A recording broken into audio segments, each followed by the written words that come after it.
Look at poor Sylvia out here all by herself. 48 degrees. Yesterday it was 93. The wind has calmed way down though. So let's wake up Sylvia and get going. Good morning, Sylvia.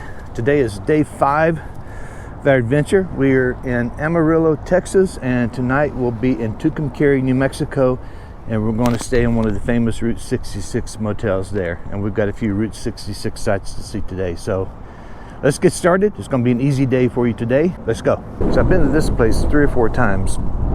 It's a classic Route 66 stop. And the last couple of times it's been kind of depressing.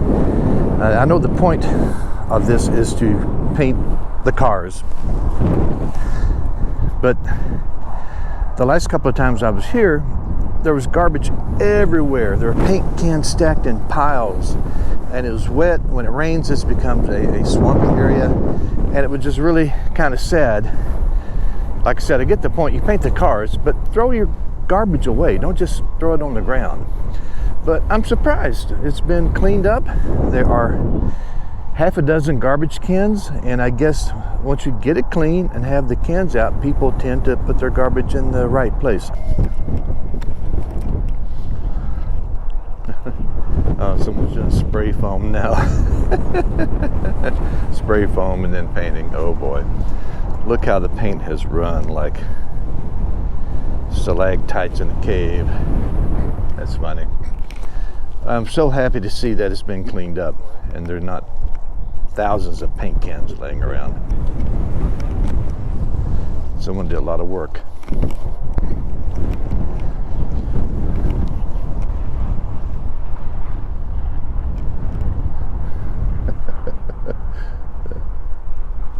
That is funny. I'm in Vega, Texas, and Route 66 ran right along this road here back in the day. But for you Route 66 folks, this is the restored Magnolia Station, a Route 66 landmark. The shield here on the sidewalk, Texas Route 66.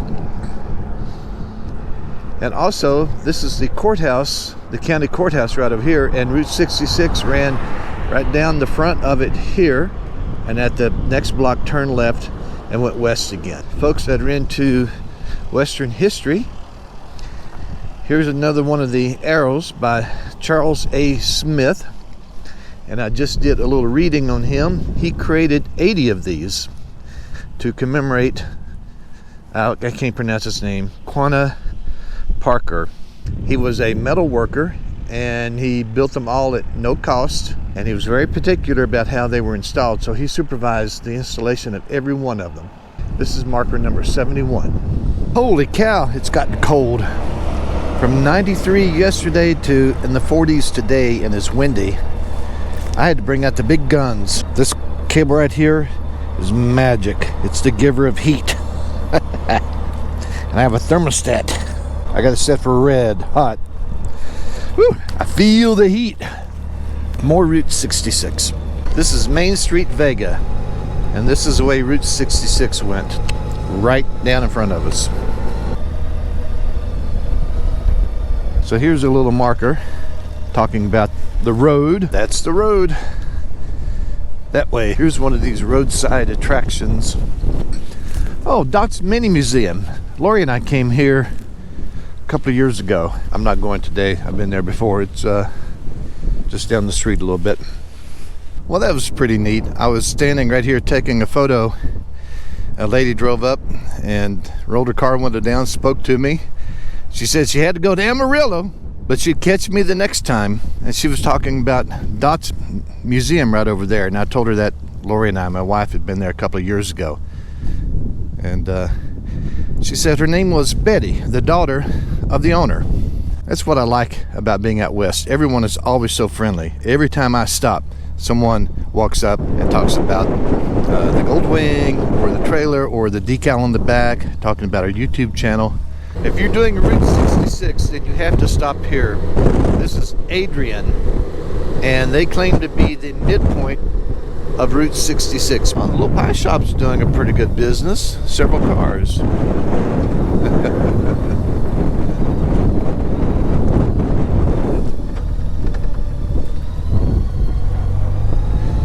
Well, I guess I have to stop and take a photo. Okay, I'm not sure what to expect here. This is old Route 66 going through the ghost town of Glenrio. And I've been here a number of times, and each time another building has gone missing. And I was through here, I think a year ago or maybe 2 years ago, and someone had purchased the whole town and put up fencing, and they were tearing down some of the buildings. Well, it looked like they were taking the roof off some of the buildings and trying to keep the walls, like they were going to restore some of it. Yep, here's the smoke shop. I hate to see some of the old buildings torn down, but I guess it's the American way. Tear down the old to make way for the new. But I hope that they keep some of the buildings, maybe restore some of them, maybe a motel. Glenrio is part in New Mexico and part in Texas, so no doubt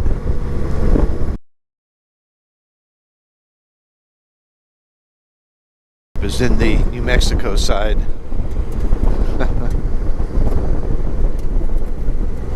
How about that? Well, and no doubt back in the day there were things that were legal in one state that were not legal in the other state, so it had to be an interesting town. I like it because it's in the middle of nowhere, and the people on Route 66, this had to have been like an oasis. Oh, there's a cafe.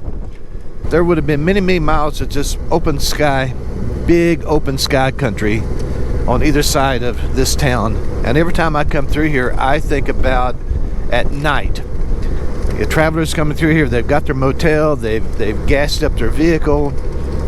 No doubt there's a bar or a bunch of bars in the town, and you know, a few lights going on, some music, and then you go a mile out of town and it's completely dark, nothing but black sky and bright stars, because power would not have been that widespread back in the day. So no lights out in the countryside, just a whole lot of nothing on either side.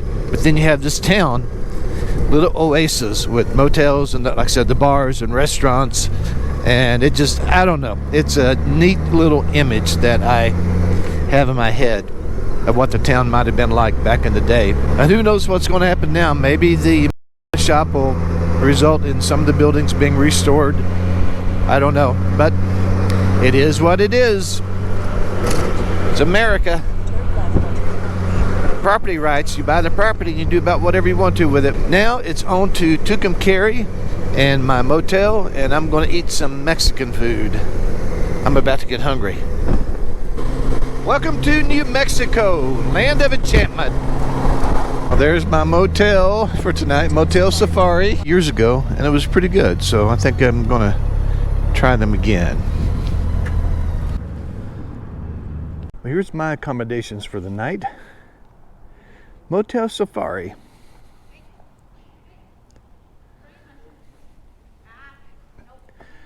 I've got room 23 with the garage. He told me to park my bike in the garage on the right side. So Sylvia's got her own little spot for the night. Yeah, my room is actually very nice. It's obviously been redone over the years, modernized. I guess that's a king bed. Had music playing, the lights on, the fan on. Okay, room there for the luggage. Modern vanity. Throne room looks fine. Route 66, the Mother Road. Then we got some old photographs.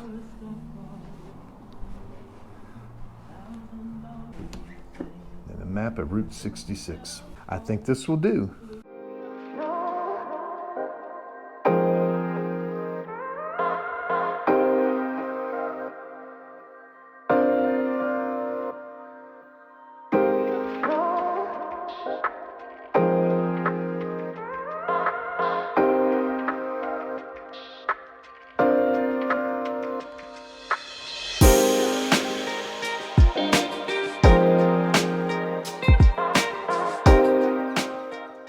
morning, Sylvia. It's day 6 of our adventure. It's Friday. We're in Tucumcari, New Mexico, 37 degrees. And today we go to Lucy, New Mexico to see the eclipse. I trust that you had a good rest inside this garage last night. It's time to get on the road. The sun hasn't risen yet. Well, I got up at the time I wanted to get up. I'm on the road. I've got fuel. Things are looking good, except there are clouds in the sky. It's supposed to be clear here, and there are clouds in the sky. I don't know what that means. You know, I'm not going to worry about it. I'm having a good ride, and whether I see it or I don't see it, the eclipse that is, it's still a good ride. And I want to give a shout out to the sun. I got out before sunrise. I want to give a shout out to my cousin Darren, who lives in Texas, and he straightened me out last night. I've been all wrong. Geronimo is not the same guy as Quanah Parker. Geronimo was an Apache, and he fought nearly until the end. He finally surrendered. But Quanah Parker was Comanche, and apparently he was a pretty big peacemaker, wanted to try to get along. So anyway, I apologize. They're both buried at Fort Sill, though. But Quanah Parker surrendered at Fort Sill. Geronimo surrendered in Arizona and then was taken to Florida for a while. He was treated as a POW, moved back to Fort Sill, and then he died there and is buried there on the fort, just like Quanah Parker. So, sorry about that. Don't believe everything you hear in a video. So now, let's get to Lucy, New Mexico, and get set up for the eclipse.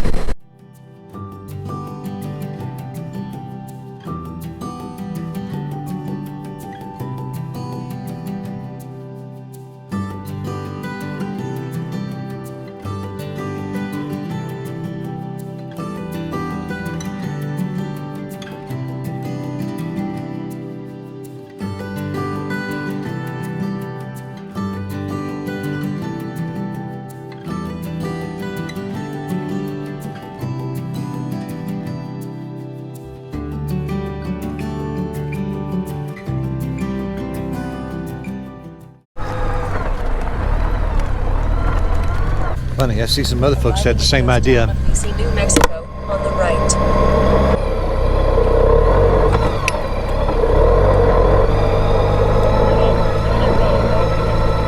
Okay.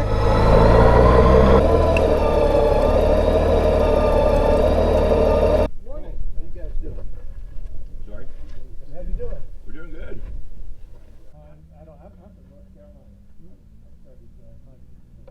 So I made it to Lucy, New Mexico, and the eclipse is only a few minutes from being at its max. 2 or 3 minutes from being at its maximum. It's not going to get completely dark because it's going to be the ring of fire. But look at the projection on this car. You can see there the crescent of the sun. It's neat. So there were a few people out on US 60 when it came in, and there's a handful here. There's 4, 5, 6 vehicles. I decided not to stay at the cemetery. It was growing up pretty bad. Even the shadows are weird. You can see the crescents. There's a pretty good one. All right, it's at its max now. That's pretty neat. It's still pretty bright though. Oh, there's circles now. Oh wow, the shadows are circles. Neat. Shadows are circles now. Yeah, there's some over here. That is neat. That is neat. And the shadows on the road even are circles. That's worth a 2,500 mile drive.